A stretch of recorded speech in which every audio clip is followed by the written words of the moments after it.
Before we talk about type, I should just begin by saying that type is a very deep topic that could really incorporate and does incorporate a semester's long investigation of the subject, and it's really not going to be possible to cover everything about typography in a short lesson.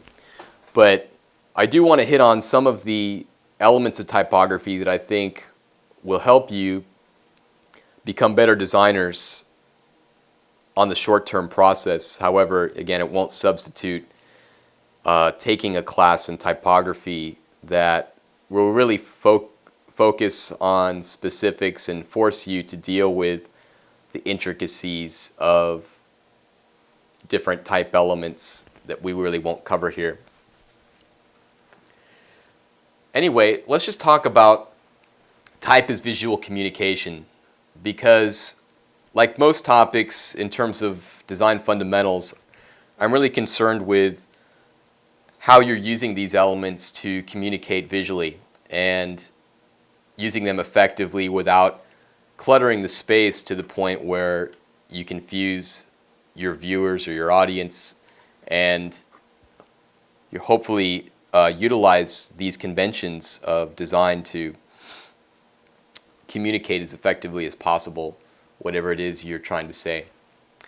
So let's just start by the way we perceive type psychologically.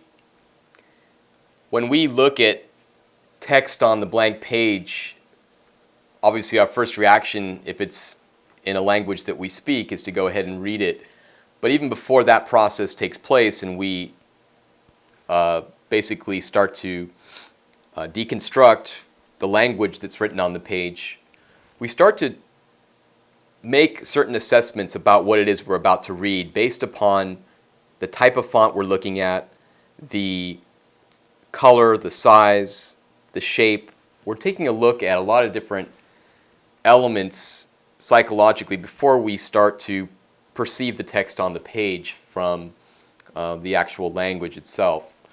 So when we look at this message, before we even start to read, we've got a failure. What we've got here is a failure to communicate. We're noticing that this type is disintegrating. We're noticing the overall shape of the sentence. And what the designer is doing here very effectively is to combine the message and utilize design fundamentals to shape how we perceive the message before we even read it.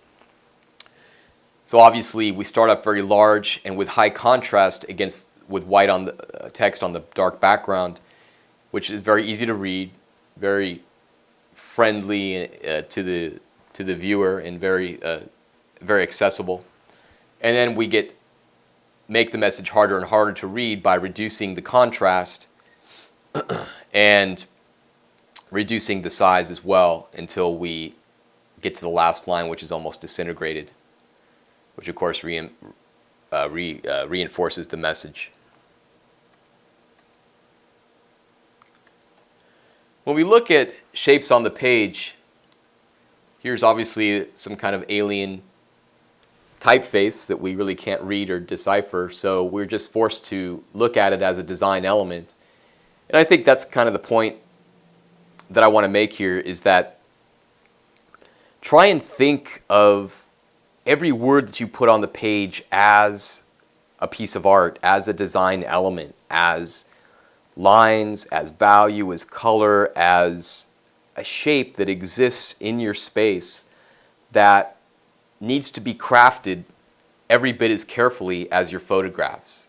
And I think when you look at type that way, you start to notice certain things about it that you don't when you just start reading the type. A lot of people have a tendency, I think maybe it's just because a lot of people's first experiences with the computers are on word processors, they tend to just start to look at what's being said as opposed to really breaking it down visually as to how they're saying it. It's almost like paying attention to the diction and the way that you say something in a speech, the rhythm of your voice, the inflections on certain words. When you rehearse a speech, you're looking at all these things and you're trying to refine it to the point where it's as good as it can be. And when you just speak spontaneously, of course, it's not as nearly as refined. And I think that's the same thing that happens with typography. People just start to type spontaneously without really thinking about how they're presenting it on the page. They might think a little bit about it. They might say, okay, I'm going to make this bold, or this italicized, or this word is going to be in a certain font. But they don't really stop to take a look at it in a sense of crafting every letter, adjusting the space between each letter, adjusting the space between the lines. And when you start to think about all the things that you have at your disposal, all the ways in Photoshop you have to customizing the type on the page, there's really no excuse for not paying more attention to it. So let's try and focus on that as we go through our project. So here's another example of using type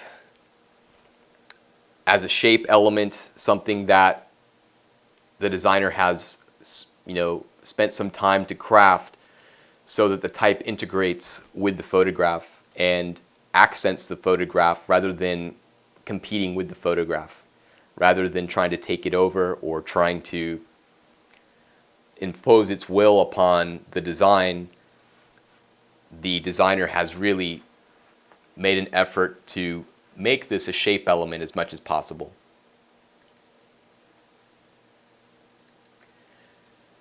Now when we start to look at typefaces and color choices, size choices, and the way that the typefaces are integrating with the texture and the color scheme of the backgrounds, we start to really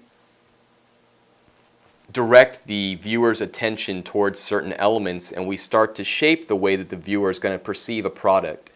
And through these advertising art examples, we'll take a look at some of the ways that type is used to do that. You'll notice here the use of, we'll talk about serif fonts in just a moment, but basically this font is used to try and invoke a sense of tradition, nostalgia, a sense of trust, I think, that this product has been around, that this product is tried and true, and is not just any type of root beer. I mean, think of A&W root beer as an example, or your typical soft drink, which is usually fairly bright colors and fairly appealing to a younger crowd. This is something that is really refuting that. We tend to think of root beer as sort of a kid's drink sometimes, or a soft drink or lighthearted drink, but this feels more like a lager. And certainly the way the photo is presented and the glass that's used and the bottles, the darkened bottles, that really the overall emphasis as far as package design is on trying to make this root beer feel more adult, more serious, and something that's going to taste better, something that's going to taste like it's microbrewed and handcrafted, like a beer or an ale might be, as opposed to your typical soft drink, which we tend to think of as mass marketed and just basically disposable.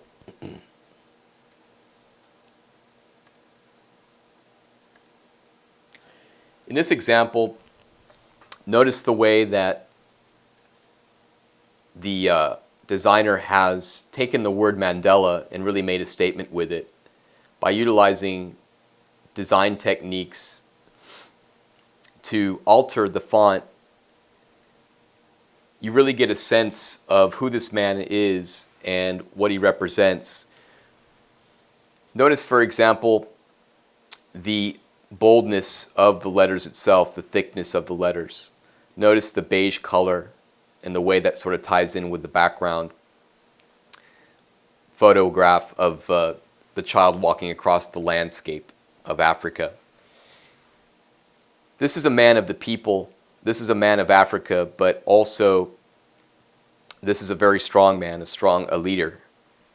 And also notice how the erosion of the font at the edges, the distressed typeface, gives a sense of earthy texture to the man's name. This is not a European official. This is not some European colonialist ruler of Africa. This is a man of the people who represents Africa in a different way, but also is a man of strength and power and leadership. And I think that's summed up nicely here in this design. Notice also the way that the word Mandela seems to command attention over the other text elements on the page, and the boldness of it, again, just the simple size differential between the name and the text below it, makes a statement that this man deserves our attention first and foremost.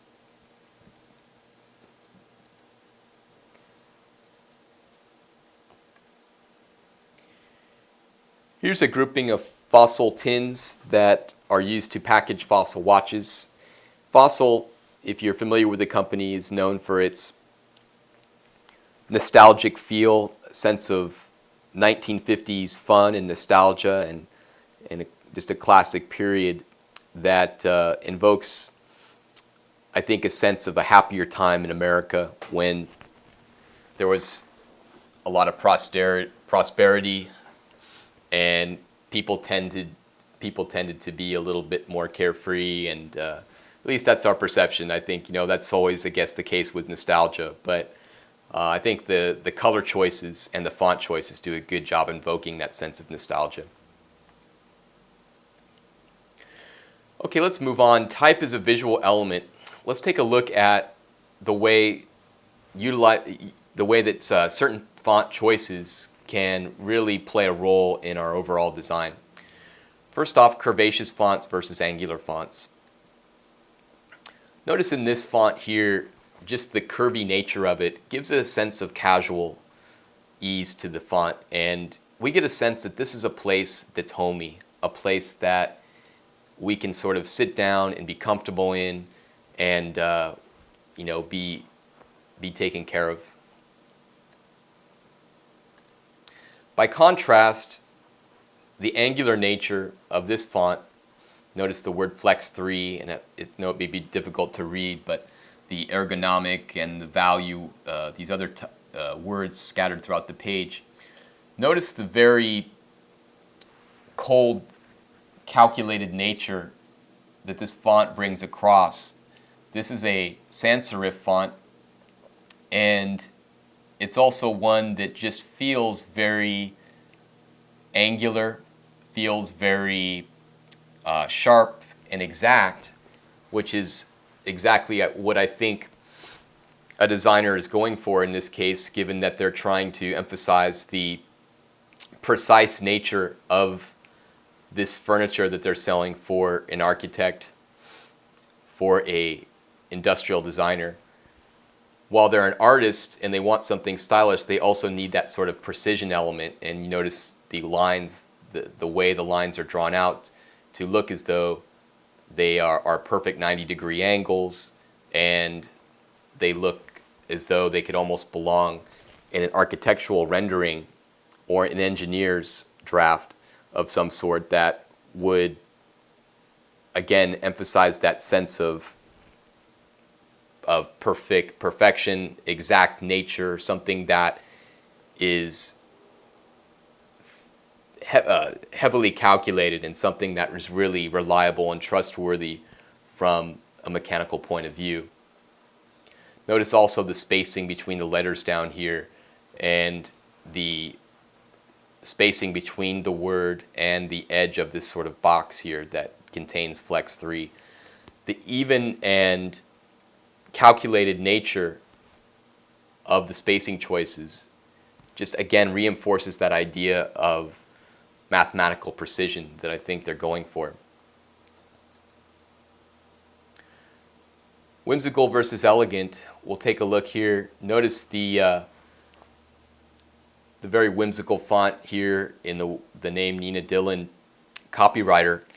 Imagine using this font for a legal firm or using this font for a doctor's office. Probably we're not going to associate this with a profession that is extremely serious in nature. This is a person who's got a lot of personality, who's fun-loving, who's Probably a really nice person to be around, and at the same time feminine, but probably not someone who we want as an accountant or something. So in contrast to that, let's take a look at elegant.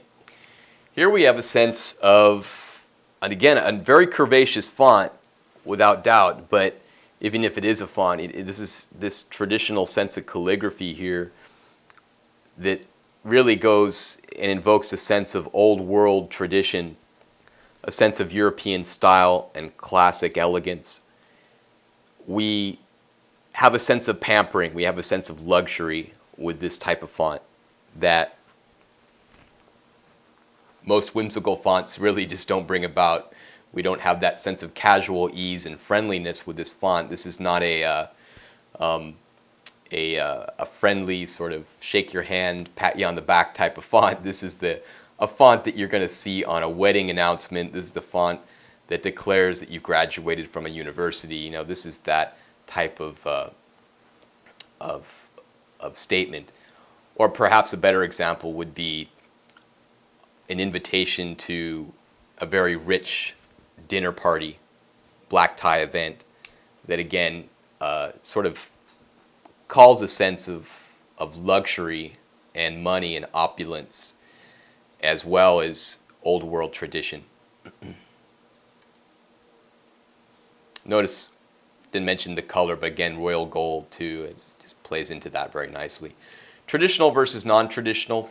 Here we have the essence of traditional typeface.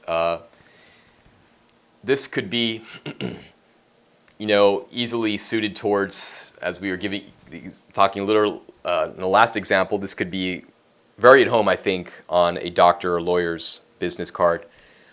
Notice the very formal serif font here, and the even spacing of each word, the even central alignment here of each line of text.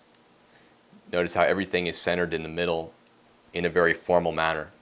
When we talk about balance, we'll talk about the role of symmetrical balance versus asymmetrical balance and what that implies, but here's an example of that symmetry that we're going to associate with stability and truth and reliability and all the things we might associate with a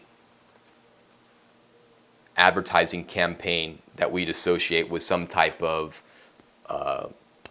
legal firm or some type of perhaps mortuary, something that we really don't want to laugh about, something serious in nature, but also something that we can trust based upon its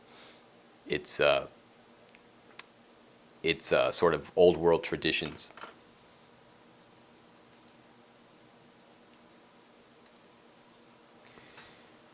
Now here's a couple of typefaces that are what we could call cutting edge.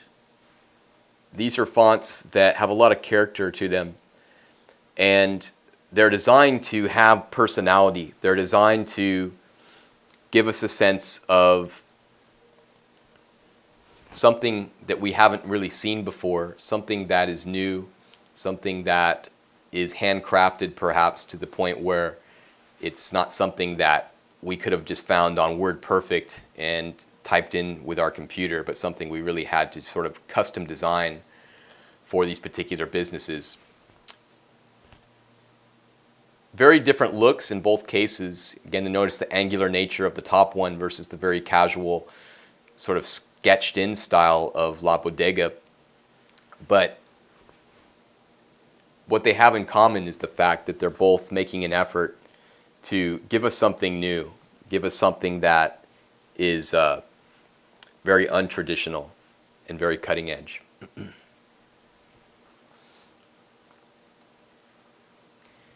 terms of these two, casual font versus the formal, again, notice the formality similar to the example we saw previously, even spacing, very traditional font typeface, something that we could associate along the lines of a Times New Roman font or a Garamond, something that we tend to associate with a formal document of some sort. Now the casual example below, notice the very curvaceous nature of it, notice the use of color, notice the way that they're invoking the sense of the ocean with the sand and the water here in terms of color.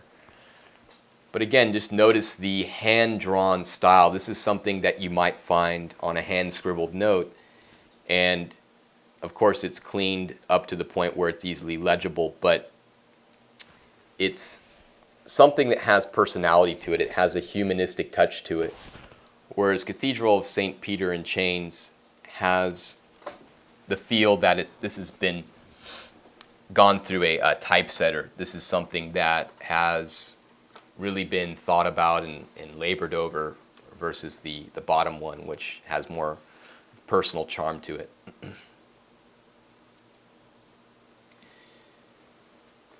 All right, moving on down the line, there are four primary categories of typefaces. And we're going to kind of gloss over these, but I do want to give you a general sense of what these are all about, so let's go ahead and look at it. Serif fonts, I've used that word serif several times, so I think it's only logical that I should jump ahead for just a moment here and just show you what serifs really are. There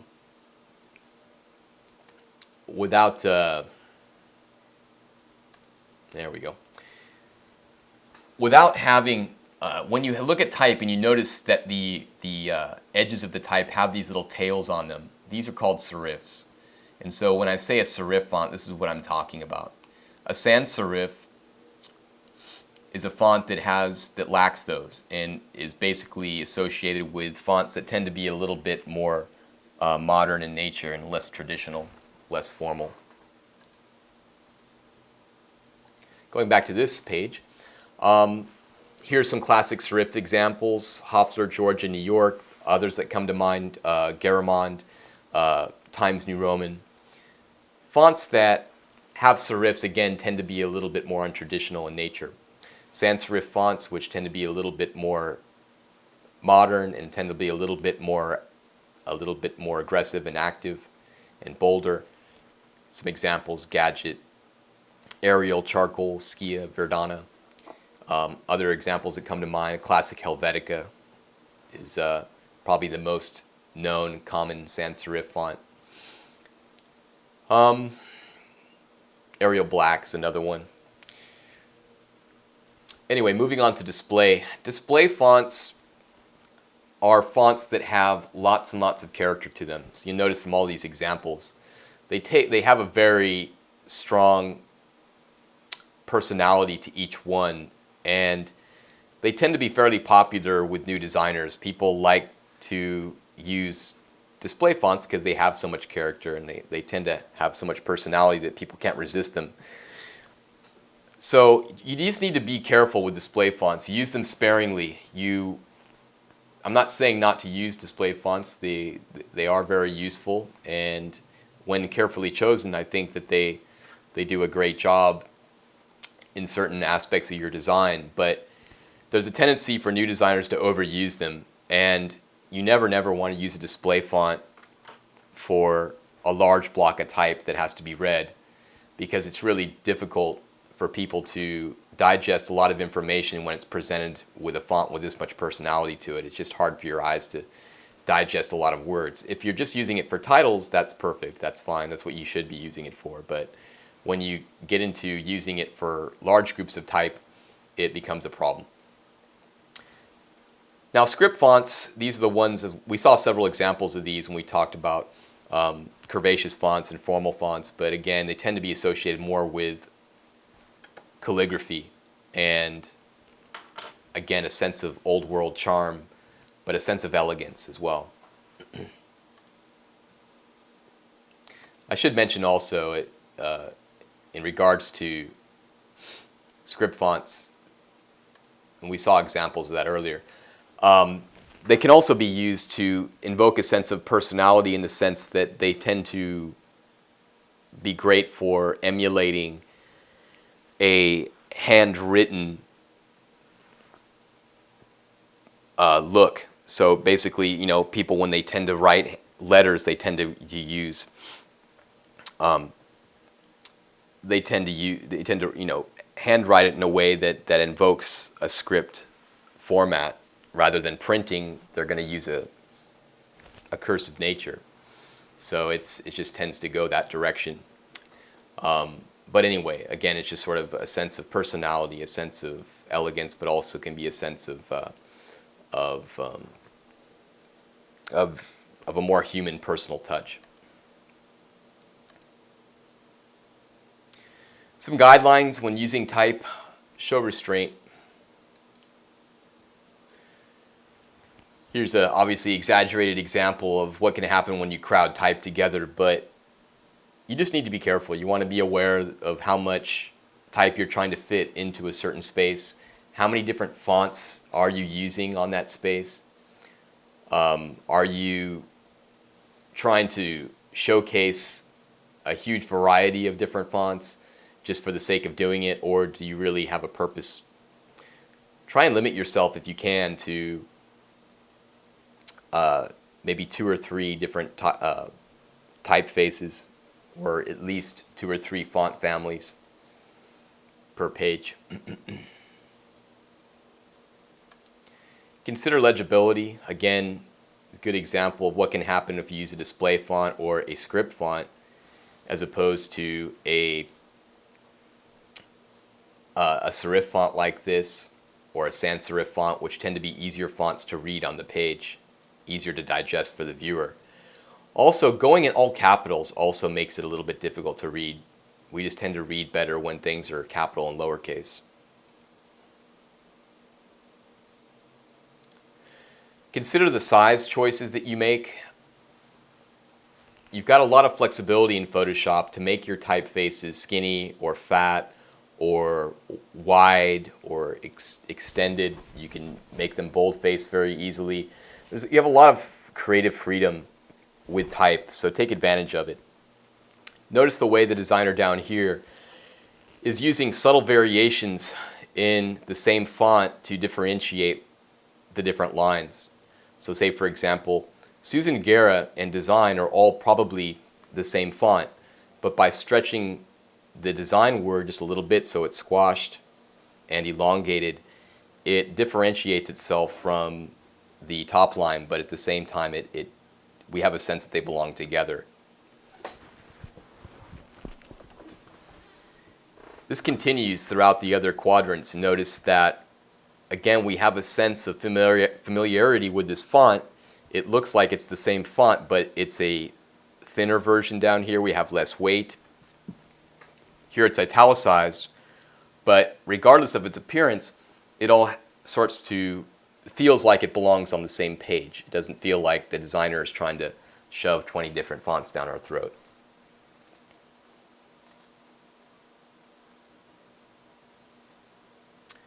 Okay, another example of using size as a contrast element. Think about ways that you can emphasize certain parts of your text information to gain attention. So basically using size to contrast a block of text can be a great design technique and can really shape the way type is presented on the page. It can become a very controlling factor in the overall design when you start to think about size relationships and space relationships between the words. Notice the difference between the amount of space between this lettering over here versus the type grouping on the left. Subtle shifts in weight and size of your type can really go a long way towards dividing the space and letting people know what they should read first and what belongs together. A lot of beginning designers want to put boxes around things. They want to sort of show everybody exactly what group of type belongs with what. And so if they've got several paragraphs on the page and they're trying to make a poster, they're trying these really exaggerated methods of telling the viewer that this group of type belongs on the left, that group of type belongs on the right, what have you. You really don't need to use spatial relationships that intensely. Size shifts and weight shifts with the type that you're using can go a long way towards directing the viewer's eye and attention towards certain areas, so that notice the way the designer is really crowding the space. There's not a big gap of space between any one of these three blocks of information. But at the same time, we have a sense that they are divided. In spite of the highly claustrophobic presentation here, it still feels divided because of the contrast in shape and the contrast in weight.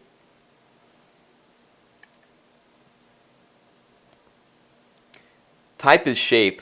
There are a lot of things you can do with Photoshop, especially with version CS and above, in terms of shaping type. Now that you can use type on a path, and now that you can use the area type tool in Photoshop, you have a lot more flexibility. But also, just think of the way that type occupies space and creates a shape on the page. Here is a good example of just using a simple wrap to let this text wrap around the smaller paragraph here at the bottom. And again, that contrast in size helps a lot in terms of distinguishing this group of type from this group of type. We don't mistakenly go from here to there because we know visually we can see through spacing and through the heavier weight of this type, through the italicized nature of it, and through the size differential, that these are totally different groups of type, and there's no question about it.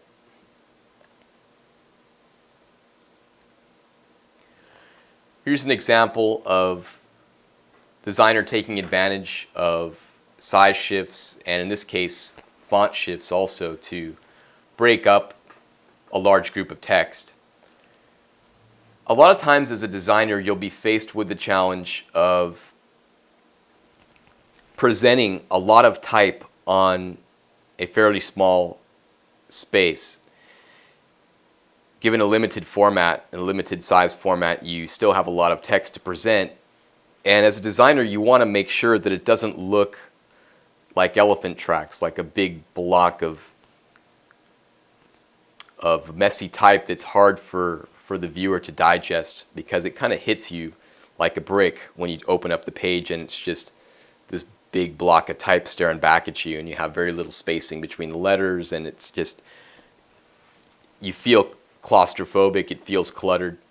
In this case, it does tend to be a little bit cluttered if you look at it, but also I think there's a sense of spontaneity, a sense of energy to this that wouldn't be there if you didn't have the erratic spacing and the different approaches to color, shape, and size.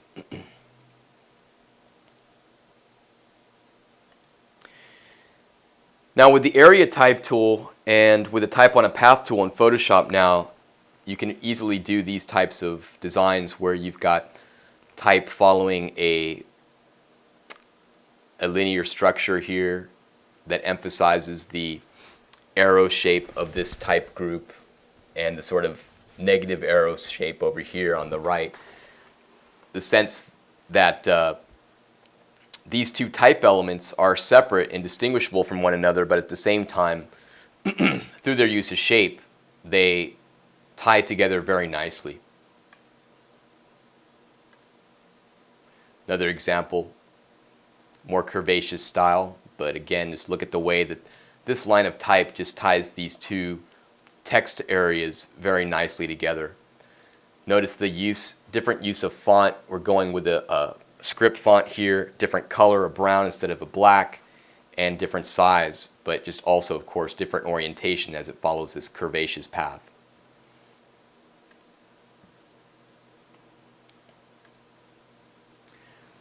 Here's an example of using color and space and shape very effectively to get a sense of the water ripples.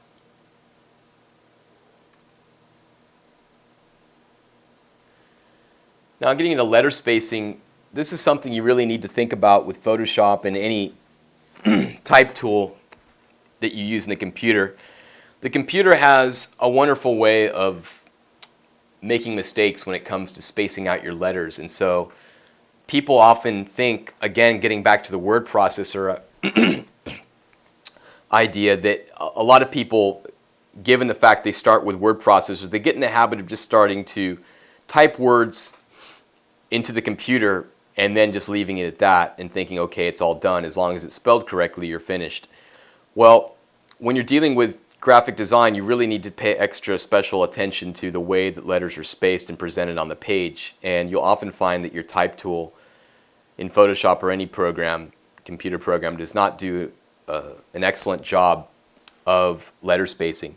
So you may very easily get spacing that looks like this top line, where you've got the E too close to the L, the T's too close to each other, too big a gap between the E and the T, etc. And you can see obviously here the A and the P.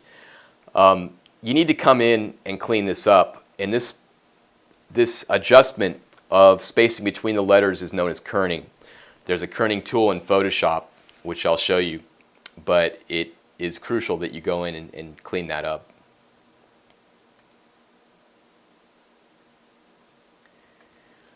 There are some problem letter combinations, say for example the C and the X, because there's a lot of negative space on the back end of the C and a lot of negative space on the front end of the X.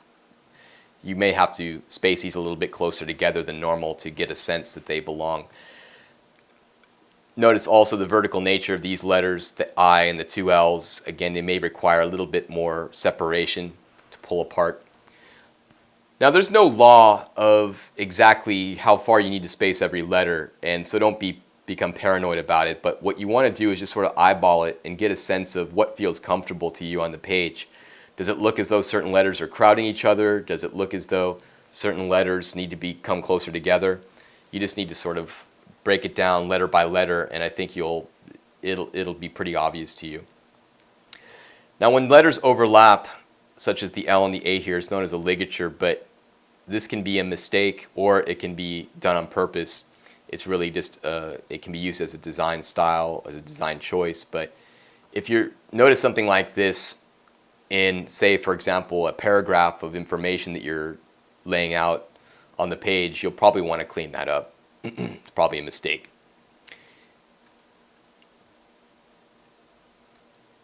Okay, that's it for type for now. Again, this is just sort of a brief general introduction to typography. And I tried to just sort of highlight certain elements that I find important about type. So hopefully this will be helpful to you in getting started using the type tools in Photoshop. In subsequent tutorials, I'll show you the mechanics of working with type tools and character functions in Photoshop.